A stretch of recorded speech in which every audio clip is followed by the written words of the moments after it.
किसी किस्म के भी नफसियाती मर्ज में सबसे पहली जो तजवीज़ है मेरी वो ये है कि अपनी नींद पे फोकस करना शुरू करें।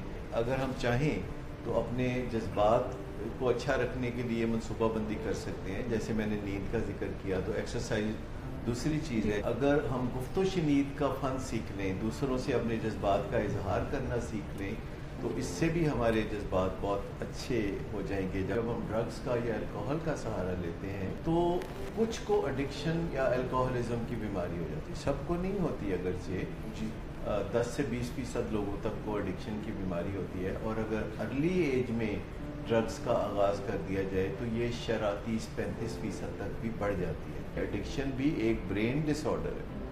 तो जब भी ज़हनी कैफियत मनफी होगी, चाहे कोई गुस्से में हो, चाहे कोई गम में हो, चाहे रिबेलियस हो या एम्बेरस्ड हो, तो उसका ख़तरा है कि कोई उसको इंट्रोड्यूस कराएगा ड्रग्स के साथ। वालिदैन के कुछ ख़ास रवैये हैं जो कि बच्चों में बगावत को ख़त्म कर सकते हैं और तावन को जन्म दे सकते हैं। वालिदैन जब बच्चों से मुकालमा कर रहे हों तो बच्चों को यकीन हो कि वालिदैन जो कह रहे हैं आखिरकार ये वैसा ही करेंगे।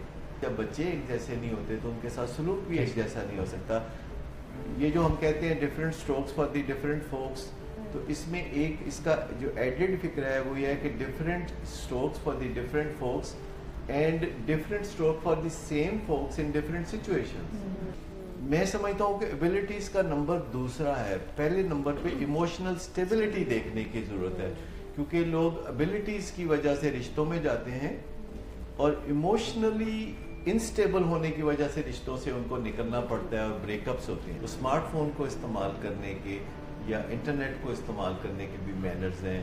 आप दूसरों को इग्नोर करते हुए ऐसा ना करें। खुसूसन बहुत से मियाँ बीवी में आजकल ये झगड़ा चलता रहता है कि उनकी मौजूदगी में उनका लाइफ पार्टनर स्मार्टफोन में गुम रहता है। मास्टर माइंड की कदर करने की ज़रूरत है।